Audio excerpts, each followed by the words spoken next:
So, one last bold statement that we want you to contemplate. And once you contemplate it and come over time to accept it completely, it is our promise to you that you will then begin your living happily ever after phase of your life experience. Sometimes as your path is unfolding, the perfect thing along the path is a problem coming into greater clarity. Because at the same time that a problem is coming into greater clarity, you are creating the solution in your vortex. Then all you got to do, once you have sufficiently created the solution by poking around at the problem, you just have to decide to be a little more unconditional for just a little while, and the solution will reveal itself to you in very short order. You're going to reach the point that you bless every problematic person in your experience. Oh, you are responsible for major growth within me. I would not be the person I am today if it were not for the harassment that you have provided for me. I'm so appreciative of everything that you've caused me to desire that you're not. And when I gained the wisdom to stop making your deficiencies be the basis of my vibration, then everything that you helped me to become, I began to realize. And then you're going to love all of the components of this magnificent world, because we really are all in this together. And when you stop needing to demand the conditions to be a certain way for you at a certain time, you will find freedom. You will find the freedom that you've been looking for. You'll find the joy that is natural to you, and you will begin the living happily ever after phase of your life experience, which, as far as we are concerned, should be the only phase that you were ever in. So over time, we've been talking with you about who you are. You are so important to the equation of the eternal expansion that we all are. You said, I'll go into this physical experience and I'll explore and I'll see, I'll hear, I will experience the contrast, the variety. And out of it, I will come to my personal conclusions about what I personally prefer. And the reason that you did that so clearly, you knew that so clearly before you got here, is because you understood that the whole purpose of the variety is for choosing. You said, I'll make choices that are important to me. And you knew that in doing that, you would launch rockets of desire, that you would send out vibrational rockets, because you weren't even considering your vocabulary in those days. You knew that you were an emanator of perspective, that you would emanate with clarity whatever it was that you were giving your attention to. And when you know what you don't want, you emanate a rocket of what you do want. And we said, and we will remain here non-physically focused, free of all resistance of a physical nature. And when you send off a rocket of something you prefer, we will hold steady to that rocket, and we will hold firm to the equation that you are establishing moment by moment. And as you evolve because of this time-space reality, so will we. And we will hold to the expansion that you carve out. And you said, okay. Sounded really good to you, because you knew that as we held to that expansion, that you would be able to tell in every moment by the way you feel how close to your expanded version you are holding, or how much you have deviated from it, you see. So your emotions let you know. If you're feeling wonderful, that means you've launched lots of rockets of desire, and you are in this moment not offering a thought, belief, or expectation that contradicts the desire that you hold. You're right up to speed with who you are. And in that moving with the flow of who you really are, you feel elation, you feel passion, you feel exhilaration, you feel really good, you feel love and appreciation, you feel joy.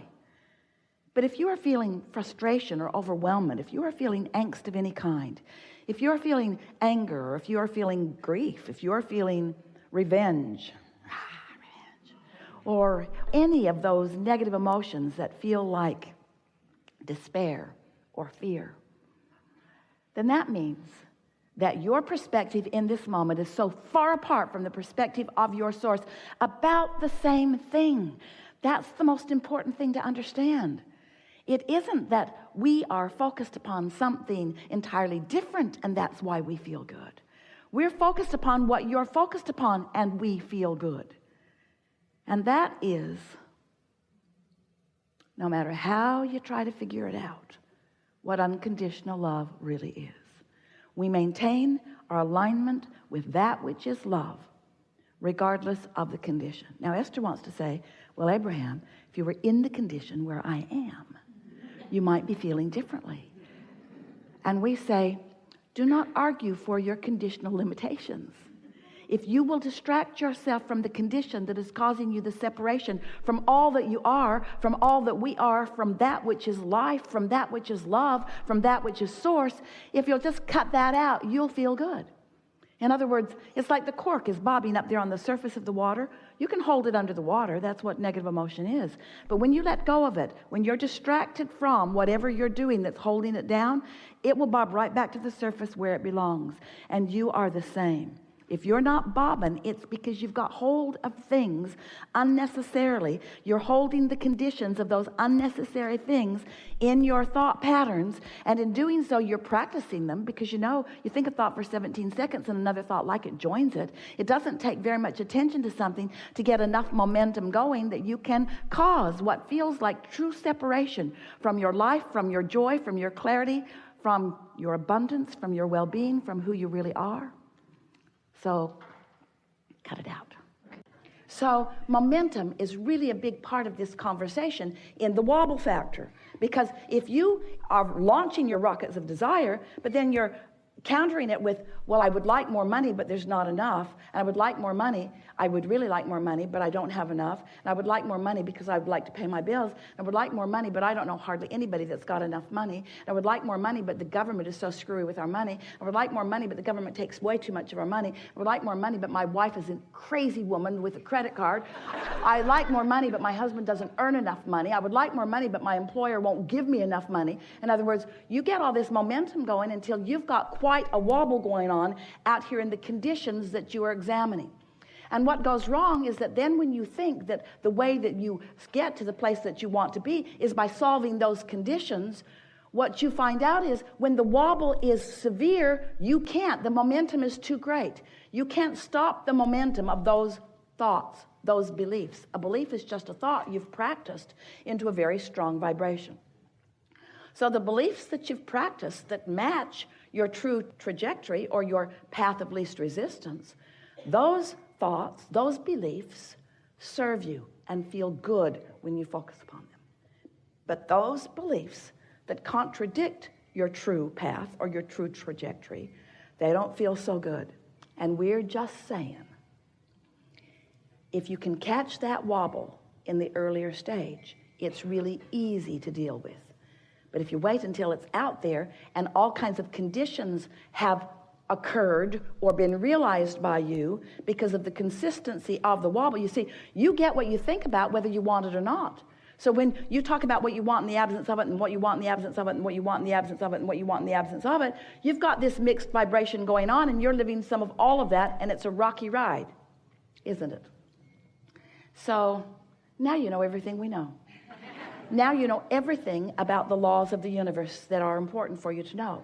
Now you know everything about your guidance system. So now the only thing that's left for you are two important things. First, you have to accept that your emotions are your wobble indicator. They are your resistance or your allowing indicator. They are your on the path or off your path indicator. They are the being true to you or not being true to you indicator. That's what your emotions are. That's first and most important that you have to know. You have to accept it. You have to remember it. You have to believe it. You have to know that. And second, you have to care about how you feel. You have to be unwilling to put up with early wobbles because they're going to get more. And what happens is, oh, that doesn't bother me that much. Oh, that's all right. I don't feel any really strong pain about that. I can stand that. Yeah, it's been going on a long time, but I'm strong. I can take care of myself. It's all right. I'll be all right. And everybody lives like that and so on. But as it gets bigger and bigger, then you start joining chat rooms about it. Then you start going to those meetings with other people that are leaving that same sort of dysfunction. Then you start drinking things and shooting things and ingesting things in order to numb the discord. In other words, what are you drinking? Wobble-free juice. Really? Wobble-free juice? Well, no, it just covers up the wobble. It makes me unaware of the wobble. It makes me unaware of the wobble. Well, does it help? Well, at first. At first it helps, but eventually my life goes to pieces, and so what do you do then? I just drink more. I drink more. I shop more. I do more things to try to fill the void, the wobble void. I try to fill the void with action and behavior. How's that working out? Not that well, but I keep believing that eventually I'll find something that will soothe the pain of my disconnect from the source who is me. There's nothing that soothes that. You just got to stop the wobble. And when you get good at that, in time, there'll be very few wobbles. There'll just be those preliminary wobbles that help you launch more rockets of desire. But you do not have to live without the things that you want. You are creators. You can be or do or have anything. The entire universe backs you up. You just can't contradict your own path and feel good. And you know, everything that every one of you want, or has ever wanted, or ever will want, everything that you want, whether it's a relationship or a pile of money or an enterprise or a material object or a circumstance or an event, everything that you want because you believe you will feel better in the having of it. And what we want to show you is that if you can not wait until you're out there in the weeds, in the wobble zone, trying to deal with conditions that have so much momentum that you just get scrambled, so that there are endless books written on parenting. Yeah, you should do that. No, you should do that. No, you should do that. No, you should do that. No, you should do that. No, you should do that. And we say, none of it works if you wait till you get out there, because you're responding to conditions. You're at the bottom of the hill. You're trying to stop the momentum. You're not going to do it. The only thing that works is to get at the beginning of the momentum and to line up with the whole of who you are, and then take the whole of who you are into this conversation, into this situation. So there's lots of ways that we've been saying that to you. Bless your hearts. You've been following us around and listening to all of these rampages for such a long time. We said you create your own reality. Step 1, step 2, step 3, upstream, downstream. You create this vortex, we wrote a whole book about that too, this vortex of creation. There's this vortex of creation, and then we hammered at you, get in the vortex, get in the vortex, get in the vortex, get in the vortex. You said, if only we could get in the vortex. How in the hell do we get in the vortex? Get in the vortex. We said, everything you want is in the vortex, in the vortex, in the vortex. And then you said, I get it. All my money's in the vortex, but I want to get it out of the vortex and into the bank. How do I get it out of the vortex and into the bank? So then we began talking to you about your grid, about this, where you stand right now, your point of attraction, this atmosphere where you are vibrationally, this atmosphere that you must achieve vibrational alignment with what's in your vortex. And when you do, when there's no resistance, seamlessly what's in your vortex will move into your reality. Jerry called it years ago, turning thoughts to things, turning those thoughts to things. How do the things that are in the vortex, how do those desires and goals and wishes, how do they become reality? You have to achieve a vibrational frequency that allows you to realize them, you see. That's how thoughts turn to things. And so now, we're giving you the big piece of it. Now you'll get it. Now you'll get it. If you listen back, there isn't anything that we've ever said to you that doesn't fit perfectly with what we're saying to you right here and now. It's just more clarification of the same thing. You are source energy in a physical body, and you have a trajectory. And when you line up with that trajectory, when you dovetail with it, when you add to it, when you are in vibrational sync with it, you feel so wonderful. Sometimes people say, oh, it worries me. Abraham's trying to get me to be really selfish, and everybody else too.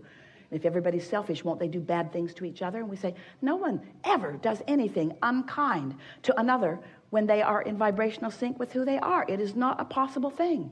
Those people that are acting out and hurting others are hurting themselves in a very big way. You just don't know it. They've got split energy. They're responding to conditions. They feel out of control. They got a big time wobble going. They don't know what else to do. But you do. You do. We have enjoyed this interaction immensely.